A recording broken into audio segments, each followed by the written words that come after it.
roll with another 30-point plus victory. This one, 35 points over Florida State, 100-65. Over their last 4 games now, they're averaging basically 100 points per game. They have kicked it to a new gear since the loss to Clemson.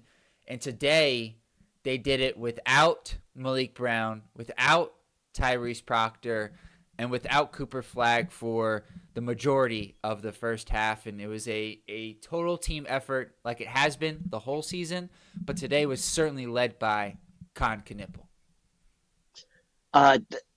I clearly had that one wrong in terms of I thought it would be a close game because of both injuries. And then would flag out, and they won by 35 again. I mean, it is, as I texted you, is it that we're that good in that we're just scoring 100 points a game, or is it that the competition that we're playing against, often without a guy, someone who's injured like today, or that there are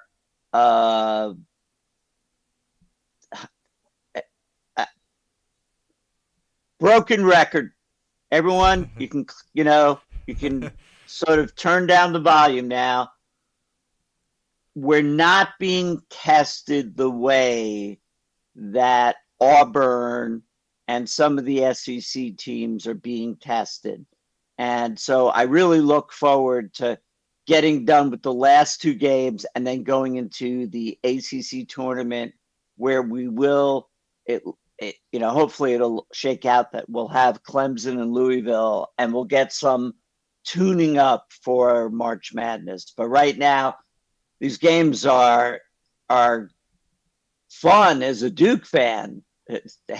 They're great as a Duke fan. Hubbard scores 5 points. I mean, how much more fun are you going to have as the crazies? But it's kind of tough to get the team tuned up, especially here where we were so, where Malik Brown's sitting on the bench, where we knew Proctor wasn't going to play, where Cooper Flagg gets hit in the face, then poked in the eye, so he doesn't play, and it doesn't matter. It just doesn't matter. And I know, just going back to your point on our predictions, I know for me, I was definitely thinking that Ewan would play for Florida State, but he did not. And that was a big loss for Florida State. Do I think Florida State would have won the game if he played? No, but it would have been much closer than the 35-point spread it ended up finishing at. And the one thing I was curious about, you brought it up in the preview, was, you said how Khan, as of late, he's been playing a little bit more like bully ball, getting into the paint, scoring inside, right? And you asked it, I thought it was a great question, whether that would be able to continue against Florida State with their size. And I think he answered that question today, and the answer was yes. The one thing that I think was notable, though, is while Florida State is tall, they're not necessarily like strong. They tend to be like tall and lanky. They're a little bit younger this year. And so I think Khan, with that Wisconsin strength and being around 220 pounds, he was able to get into the paint and score over taller players with his patience around the rim. He loves, boy, does he love a good fundamental pump fake when he gets inside, maybe 2. And he just plays at his pace. And this was the second time this year where, for different reasons, today Cooper gets poked in the eye, and boy, did they let Cooper get hit a few times today without calling him. And it was evident. You looked at his face; he was all marked up on his face. So, I don't blame him for being frustrated today. But today was the second time this year where Cooper had to exit the game. The first one was the Louisville game where he had 4 fouls, and then they went on a run after he went out. And today, he had to leave after he got poked in the eye. It was 14-11 Duke.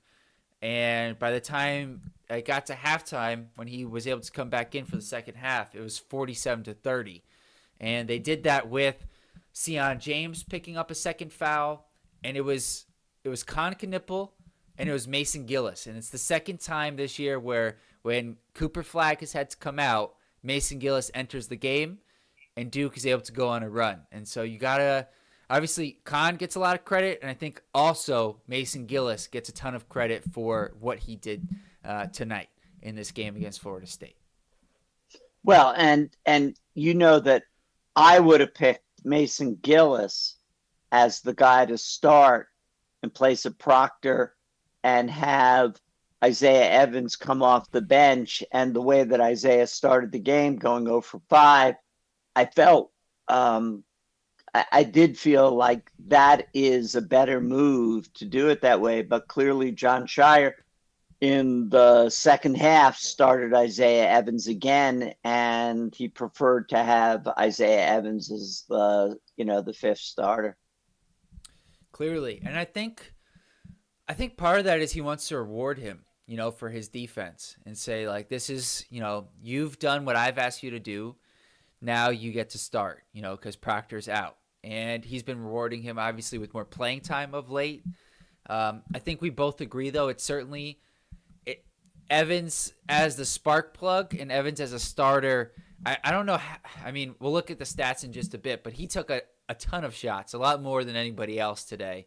And part of that is, as we know, as I've said before, it's the responsibility of the passer as to whether or not Evans is going to shoot the ball. Although today he did have a nice drive where he dumped it off to Gangba. It's great. It was great. There was a play in the second half where he also split the defense and had a nice layup. So I think some of this is he's got to work through it with time. But unfortunately, this year's Duke team, there's just not going to be too much time to work through some of that stuff because trying to win games. However, as of late, there seems to be a lot more time to work on things in the second half for Duke when they're up by 20-plus points and different guys get to come in and play. And speaking of that, I thought Darren Harris had some really good minutes in the first half, led by his defense. He had a nice deflection. He was in the right spots. He got a good bucket also in the first half. And he just showed some things. He was also, I'm sure you'll talk about this, he came into the second half ahead of Caleb Foster, which was notable after Caleb Foster's first half minutes weren't so great. I did think Foster was better in the second half, but what do you think, Foster, Harris, how did you evaluate their performances tonight? I think there's no question that he being John Shire is saying, I have more confidence at the moment in Darren Harris than in Foster. Foster's great to bring the ball up when there's that. It seems to be the 6.5 minute mark right around there. It was 6:13 today when he was able to throw in the rest of the team. And I had to go check my program. Stanley Borden, Harris, Begovic, and then I might as well just say how, it isn't often that there's a fan favorite that the fans will just love to have him come in and handle the ball. And it's not just that he's a fan favorite. The lefty drive to the basket that he finished was a great, great drive. And then his three-pointer again was terrific. And he finished with 5 points. Even the fifth, whatever he is, the 15th guy of the team or the 14th guy of the team, he and the fans love when he comes in and it is, I thought the Crazies had a good game tonight. I actually was, very pleased with their performance as well. So I'm glad. I'm glad. I have some fun. I have a fun Hubbard stat I'll get to later. Um, the other guy I want to make sure we hit on is Kama Malawach, who I thought had an excellent game today, patrolling the paint. Like defensively, I thought he was outstanding. Rim protection, his ability to switch out, as we all know, he can really guard on the perimeter. There's a video. I'm sure you didn't catch it, but I'm sure some other people did. Like I think it was before the last game in the pregame warmups. He was like juggling the basketball with his feet, and then he flicked it up to Cooper, who knocked in the 3-pointer during warmups, and it just reaffirms, my thoughts on Malawach, that a lot of his soccer footwork is carried over into his basketball game. And I thought today we maybe could have done a better job of getting him more involved offensively, but he still finished with 14 points, 10 rebounds, and a couple of blocks. And So why don't you, Jack? Why don't you finish off the stats so that we can then take it apart? Okay. So, as I just mentioned, Malawach, great game. Evans, he had 17 shot attempts today. The next closest was Khan with 10. He did have 19 points, couple of rebounds, an assist, and a steal. He was 6 of 17 from the field, 4 of 13 from 3, 3 of 4 from the free throw line. He lets them fly, I think, as we all know. At this point, Khan had 14 points, 5 rebounds, 5 assists. I think 90% of his damage was done in the first half. And that was perfect because it was exactly what we needed as a team. And then Cooper. And one of the things that won't show up in Khan's stats were the defensive effort, the running after balls, his aggression that has been coming along as his aggression to get to a 50-50 ball, aggression to go to the rim. He is the player that we hoped he would be in the beginning of the year, which is going to be extremely important to go on a run and have options. That's why, I may have been a little sad, a little down when Proctor was hurt, and I knew he wasn't going to play because Proctor, Khan, and Coop, 3 makes it very, very difficult. And if you're going to key on them, then Mal's open underneath. It's just very, very hard. Okay, sorry. And it made, because Proctor was out, Cooper was out of the rest of the first half, and Sion had foul trouble. It made Concanipple be the offense. He was, sometimes, not as of late, but I would say the midpoint of the season, there was a lot of times where Cooper, the offense was give it to Cooper and then everyone else just figure it out, right? And in the back half of the first half of this game, it was Concanipple. You get the ball, you bring it up and make a play. Not necessarily for yourself, for somebody else. And then that's how our offense got going.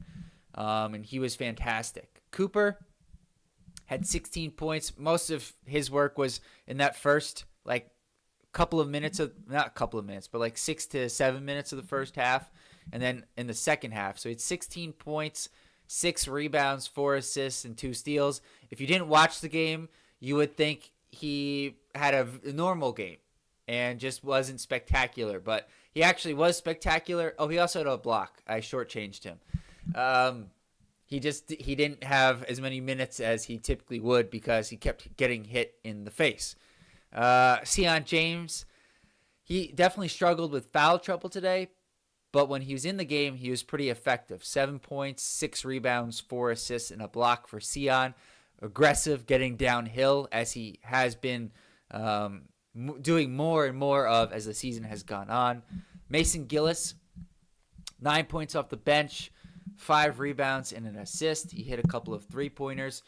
He was 3 for 4 from the free throw line, including there was a stretch when it was 14-11, immediately after Cooper comes out, and it was like a couple of offensive rebounds.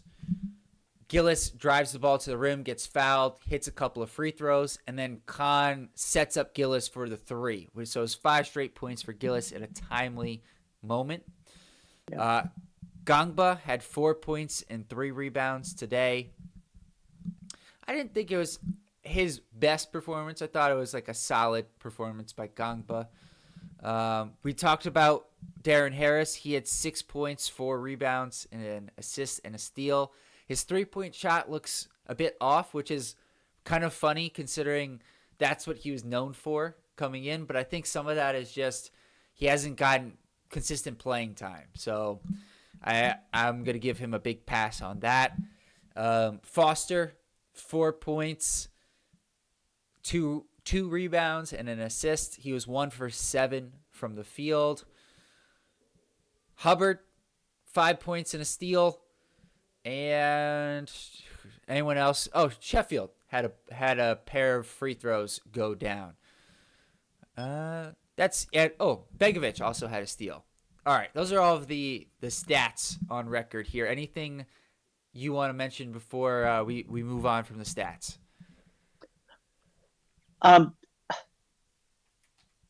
That we managed to score 100 points without Malik wouldn't score normally for us, but his defense is sorely missed.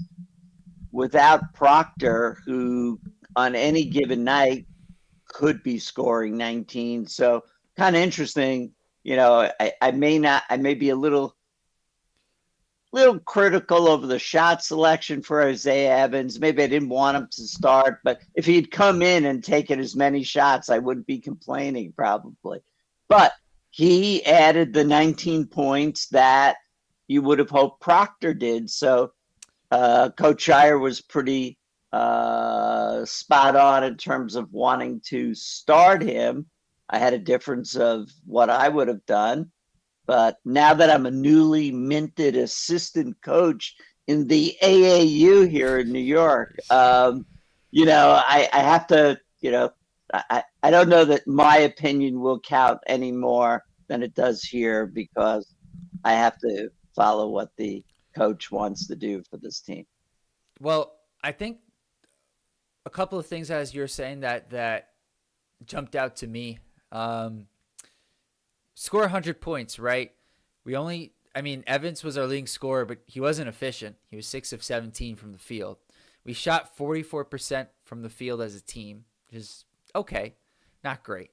And 27% from 3, not good. But and this is really impressive as a team, no Proctor, Sion's in foul trouble, no Cooper for at least half of the first half, right? As a team, only 4 turnovers for the game against a team that does a pretty good job of generating turnovers. And the big thing coming into this game, I mentioned how Florida State plays at a fast pace. And it really, as we've come to learn in these past handful of games, starting with that Stanford game, playing at a fast pace against this Duke team is not the recipe for success. And this was against a Duke team that wasn't even complete. And I think if Duke doesn't go to, the bench with, as you said, about 6.5 minutes to go, easily 110 points are scored in this game. Although maybe 105 because you have to give Mr. Hubbard his credit for what he's able to do at the end of these games. So my Hubbard stat, there per 40 minutes, there are 2 guys who are tied for the lead in assists per 40 minutes, and it's Spencer Hubbard and Neil Begovic. Wow. That's why there are lies damn lies and damn statistics, because they don't always exactly tell you what you want to know. No, and I mean, it's been kind of fun before we go to the chat with how well Hubbard's played. It's not the same, but it's almost like you remember when Justin Robinson would play and Coach K would put him in at the end of the games. I mean, a little bit. There's a big difference in that Justin Robinson's about a foot taller, but every time he would come in, he would hit a three, he would block a shot, and we would be like, why doesn't this guy get to play? And then finally, the COVID year, he did start to play him, and then unfortunately, the season was cut short when he was actually starting to play a little bit. So it just has been. I feel like if Hubbard was playing for, one of the teams that Duke played at the start of the season, he could get 10 minutes a day, or a game, I should say. So it's been fun for him to get his moments because of how well the Duke team has played in these past handful of games. Look, this run has been a ton of fun. And I expected Wake Forest and UNC, I don't want to say are going to be 5-point games, but they could be a little bit more of a test, certainly playing UNC at UNC, maybe with wanting to rest Proctor and Malik to make certain they're really healthy when it comes time to really needing them. But it's been a joy, and it's so hard to know, given the level of competition that we play versus night after night in the SEC, how good Duke is. And even in the Illinois game, which we thought would be a big test, they had fallen out of the rankings, and there was a player missing in that one, or he just didn't play as. In which game? I'm sorry, I was looking up the Illinois game. They had Morris Johnson out, and then along with the fact that a bunch of their players were coming back from illness. Right. So that, the Clemson game is a big, big factor here to try to say that's the game where we really had to match up. We were on the road, and it was a very close game, but we lost. And so I want to I really want to finish. I want to finish the season, and I want to go into the ACC tourney. And even that game we lost. If Cooper doesn't slip, we could have won. I'm just hold on. I agree. But I don't want that to be the sentence you say when it comes to March Madness. No, but my point is that in a road game against, I think they shot like 60-something% from the field that game, if I remember correctly. In a road game, they shoot well above what any normal team typically does, and it comes down to that one instance. And Cooper, the first 34, and he was sick coming into that game. We didn't have Mason Gillis, so we didn't have somebody. In the first 34 minutes, he really wasn't playing very well. The last 6 minutes, he was outstanding.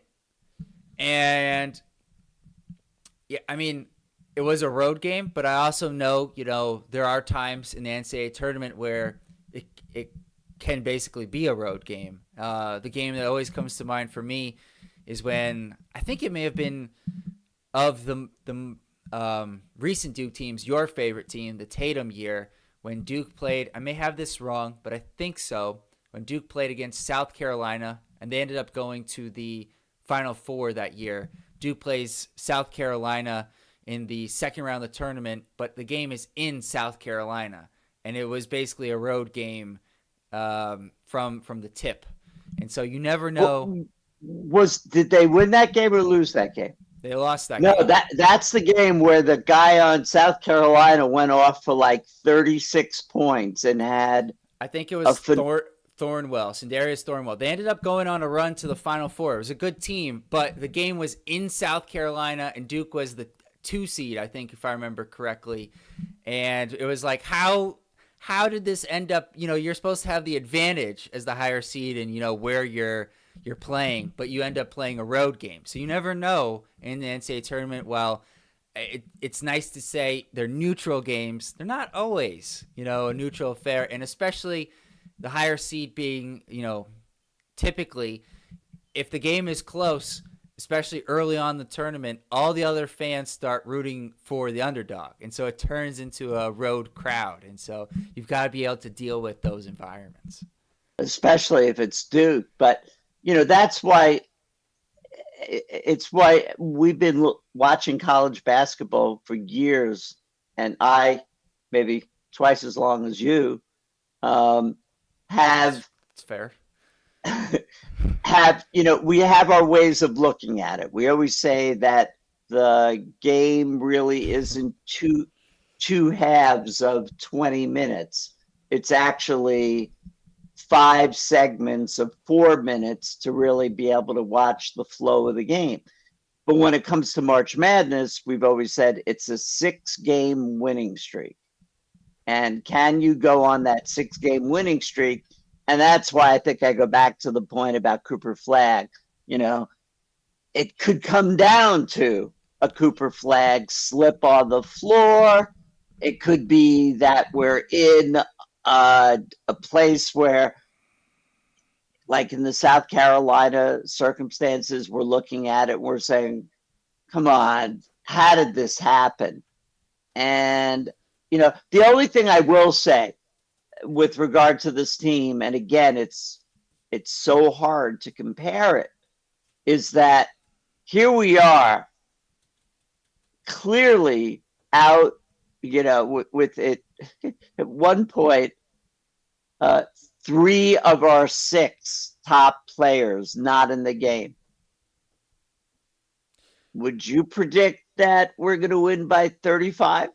No, and I obviously have heard your point about the strength of schedule and competition, but I think what Duke is, especially since the Clemson game, what Duke has been doing against the competition is not only like exactly what you should be doing, it's even more than what you should be doing. Right. And so to me, that like you can only play the teams on your schedule, and while they can't get the same caliber of competition, what you can do is beat up on the teams and really show the levels. And to your point, without 3 of your top 6 rotation players in the last 11 minutes or so of the first half, they extend the lead and they end up going to halftime up 17. That says a lot about how good they are. And the other thing I wanted to make sure I got across here is I think with Cooper, with his experience with the Kentucky game and the Kansas game and what happened at the end of Clemson, I'm going to go out on a limb and say at some point in March Madness, or maybe the ACC tournament against Louisville or Clemson, if we're able to get to that game, there's going to be a late game opportunity, and he's going to come up clutch because he's now had opportunities to fail. And the one thing we've learned about Cooper is he gets better. If he's not good at something early, he gets better. Like, for example, the spin move he kept doing at the start of the year. We don't really even see it very much now, right? Like he's learned when he can use it much better than in the start of the year where it was kind of something he went to a lot. And now it's really used sporadically. And so he's really good at making adjustments. I think he will again when the team needs him most in that big moment. I'm going to go out on a limb and say he's going to get it done. So before I get to the medals, we've got just a couple today in the chat. Lawrence Freeman says it is a bad idea to go up tempo with this Duke team. Agreed, Lawrence. It just doesn't make sense. You want to limit the number of possessions against Duke, not maximize them. It just makes the opportunity for the levels between the teams to be shown that much more. and it wasn't a good idea for. It's how Florida State plays, so I understand they really it's hard for them to adjust. I think it will make the Wake Forest game a little bit more interesting because they play at a slower pace, and so there will be less possessions, and that might help them stay in the game. And we'll get into that tomorrow. But yeah, I think we've seen Duke's going to put up 100 if you play at a fast pace. So you better be able to score. And there are a few teams who can, like Alabama, for example. I'd be curious in this type of game how that would go because they can score 100. Donnie Tolliver says, I took Evans over on threes and points, and he was scaring me there for a while. I don't get college player props here, so I don't know what those lines were, but I'm sure you were very happy in the second half when he started connecting on a few more of his attempts. All right. That being said, Bettles for tonight's game. Despite the second half performance by Cooper Flagg, I'm going to go with what I had for the first half. So gold medal, Con Knippel. He was outstanding today. He's just been on a tear as of late, and his ability, he did everything. He just did everything in the first half. He was the point guard. He scored inside and out. He rebounded. He made plays defensively, and he was just a real steadying presence when Duke. I mean, they lost their first 3 point guards, so it's foul trouble, injury, and injury. So it was really essential that Con played the way he did. Well, and it was almost a Flagg-like performance when you're looking at all the different categories that Flagg can do in a game to change the outcome of a game, to control the tempo of a game, that don't always show up in statistics. And I think you're absolutely right that Con had that kind of first half. And I think it's fair to limit it to the first half because they were up by 17. They increased it to a 35-point lead. And so it was what happened in that first half that really mattered. Yep, and that's been something I've tried to be consistent on, is it's not necessarily how many points or how many rebounds you get, but when you get them, and are they in key moments for the team. And speaking of that, silver medal today is Mason Gillis, who got timely buckets, played good defense, rebounded, and I think he played he came in with about 12 minutes and change in the first half and did not come out. He played the remainder of the first half. And so not only was he playing really well, but Coach Shire did not want to take him out of the game because of his steadying presence that you love to allude to between him, Sion, and Malik Brown. And lastly, Kaman Malawach, who just makes everyone else's life so much easier. It's just so much easier to play defense when, if you get beat, it's okay. There's somebody there to help you out, right? So he just makes everyone's life so much easier defensively. And then offensively, while it can be up and down, depending on how well of a job the guards do at getting him the ball, and then additionally at how aggressive he is on any given game. He ended up with 14 points. I love that sequence of plays when Cooper found him for the alley-oop, then Cooper blocked the shot, and then Con had the and one. And just the energy from Cooper and Kaman that they provide this Duke team just makes them, as you said earlier, just a ton of fun to watch. It's been, what are we now? 29 games into the season, so only 2 more regular season games, the ACC tournament, and then the NCAA tournament. And in some ways, it's a little bittersweet, just in the sense that we're getting close to the finish line. And this team, half of this team's going to the NBA. The other half is out of eligibility. Not the other half, but there's another couple players out of eligibility. So it's going to be almost an entirely new roster next year. So it's just even more of a reminder to just enjoy the moment and enjoy watching each and every game that we get with this specific Duke team. So the only thing I'll add to that is I have on occasion mentioned that one of my all-time favorite Duke teams was the one with Tatum, Kennard, and Grayson Allen. I was looking at the NBA stats. Jason Tatum is, I think, number 6 in scoring. Luke Kennard is number 1 in his 3-point percentage. And then Grayson Allen is like 8 in 3-point percentage. He's not that, far off. So I think, to your point, Jack, when I watched them in that run, and all three would contribute 20 points a night, especially that ACC run they had, it was fun to see the three of them playing together. And I think, to your point, we've still got the ACC tournament. We've still got, hopefully, a very long run in the March Madness tournament. But there is something unbelievably special going on with this group, because it is the construct of the team that they were able to put together an incredible draft class, starting with Cooper Flagg, Knipple, Mal. Recruiting class. They will have a tremendous draft class after the season. Well, you can say recruiting. They're all synonymous, at this point. I get what you're saying. Given NIL and everything, it's almost like drafting them. But all right, okay.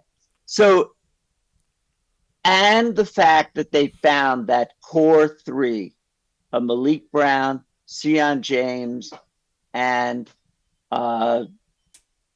Mason Gillis. Plus the role players that fill in around the freshmen, the starters, Tyrese Proctor coming back. I don't know. I don't understand Caleb Foster. I don't know what happened, but if that's the worst we have to deal with, other than our injuries right now, this is, and we will talk about this collection of Duke players for years to come. They are so special in how they play together. The sheer joy of when Cooper Flagg makes a pass and some other guy gets to make a really special play, he celebrates more than when he does. And I don't know. I wish for all of our people that subscribe to us and listen to us, that love Duke, Make they sure can to hit see that subscribe button. Absolutely. And honestly, I've been talking to my friends that know that I love Duke, and they're Duke haters, and I say to them, you just have to watch this year's team.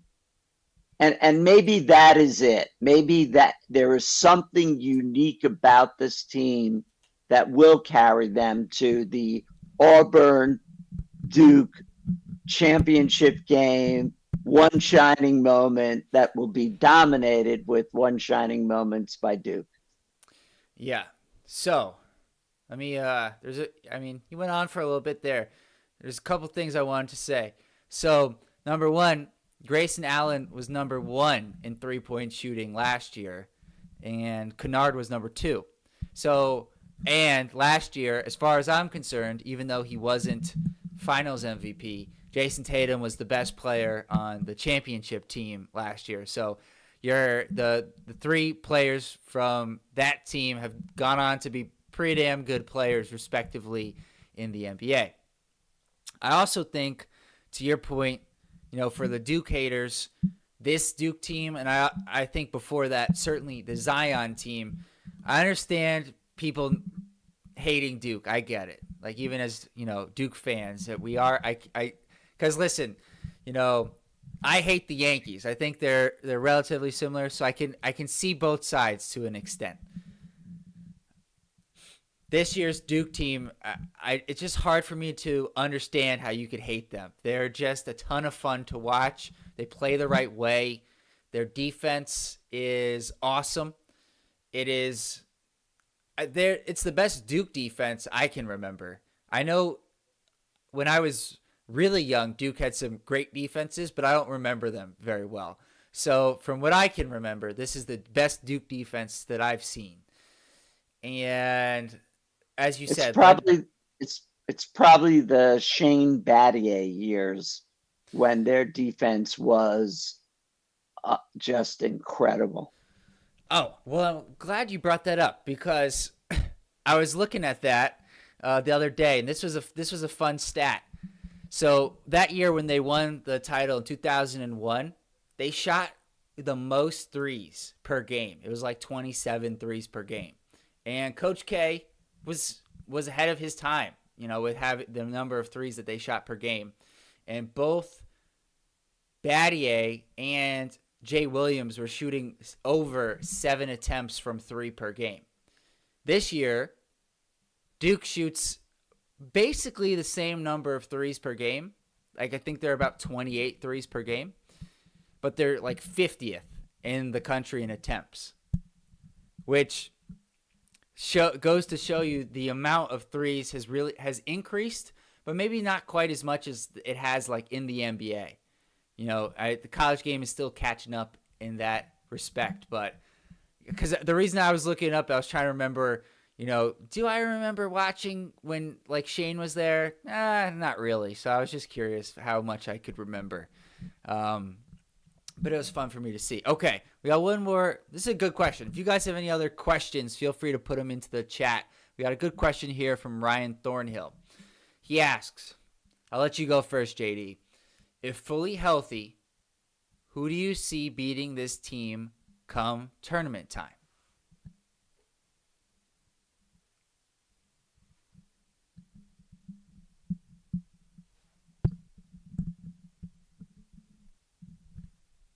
There could always be the fluke that occurs when you're a 1 seed going up against a 16.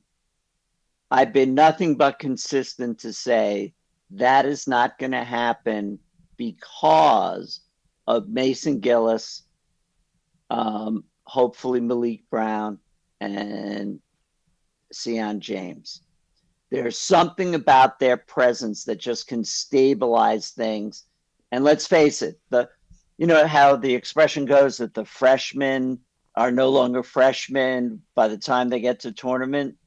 Yeah, except when they go into the tournament, it's the first time in that tournament, and there is a certain amount of freshman jitters.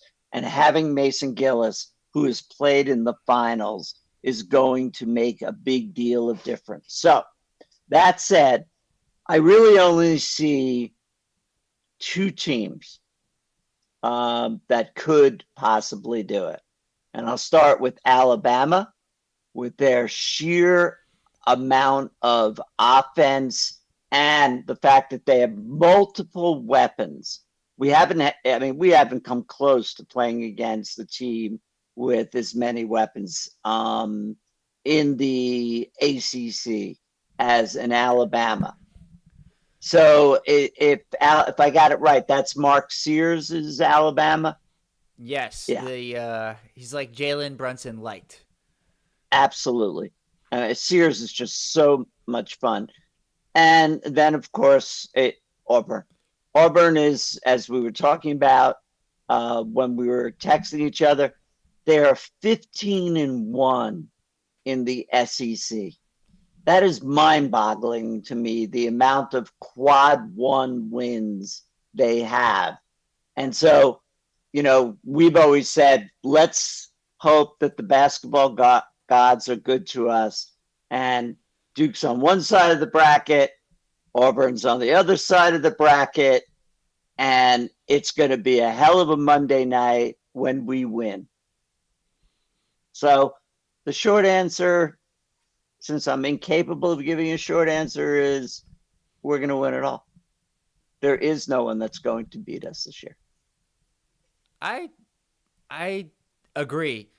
But to answer Ryan's question, like I guess in a slightly different way, like who could it be? I think you're spot on. Those two teams certainly, and then you look at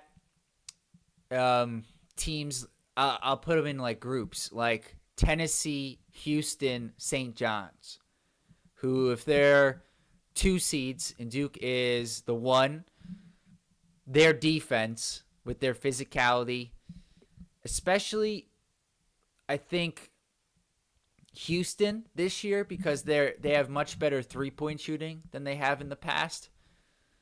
There's a chance that their offense could make it happen. St. John's defense is in Tennessee. They both play tremendous physical defense, but I don't think they have the offense to actually beat Duke. I think they'll just make it close games. Iowa State is interesting. I think they have the balance, but as of late, they've had guys in and out of the lineup, so I don't know if they'll be able to make the run to have that game take place if they're a 2 seed in the same bracket as Duke. And the last team that's worth mentioning is there's 2 more teams. Florida. I don't really have a great pulse on Florida, but they similar to Auburn, they've got good size. They're the only other team to beat Auburn, which says a lot about how good Florida is, that Duke and Florida are the only teams to beat Auburn. And lastly, as a dark horse, although I don't think this would actually happen, but as a dark horse, I'm going to throw out Michigan State just because it's Coach Izzo. They're doing much better than they typically would be at this time of year with, they're around the top 10 right now in the rankings. They're typically fringe ranked or unranked, and then they tend to win a game or 2 in March Madness. I think they'll certainly be a Sweet 16 team this year and could give Duke a game. But the only answers, I think you're right to make a short answer long here as you did. Auburn, Alabama. That's really the only 2 teams because Alabama, they play 9-10 guys. They shoot a ton of threes. Their defense has been better of late. They lost a tough game today against Tennessee, which was just a tremendous basketball game. And, it's not just Mark Sears. It's LeBaron Philon. It's Aiden Holloway. It's Grant Nelson. It's Chris Youngblood. Similar to Duke and Auburn, there's a ton of weapons. But, Mark Sears has been playing much better as of late. I just think Duke and Auburn clearly have the 2 best players in the country. And so I think it's going to come down to those 2 teams. Okay. Ryan also says we're 3 possessions away from being undefeated, and I feel comfortable in those clutch moments. Alabama would be tough, especially in a shootout, as well as Auburn. Auburn is tough this year. We're cutting down the nets. Yeah. And Lawrence Freeman says, Florida would have been my choice. They have shooters with depth in the front court. Yeah, they have size. They certainly have size in the front court with Chinyelu, he's very physical, with Condon, with Ha. They just got back. I'm forgetting the guy's name who broke his ankle, but they just got him back recently. Obviously, they're led by Walter Clayton at the guard spot. Then they have FAU transfer Elijah Martin and Will Richard in the backcourt. Hanlockton, that was the guy's name who I couldn't think of. They have a ton of size and good 3-point shooting. They certainly, you could throw them in the group with Alabama. I wouldn't argue with that. They're a great team this year. All right, JD, any closing thoughts before we wrap up and turn the page and get ready for tomorrow's Wake Forest preview, which we'll have out tomorrow night?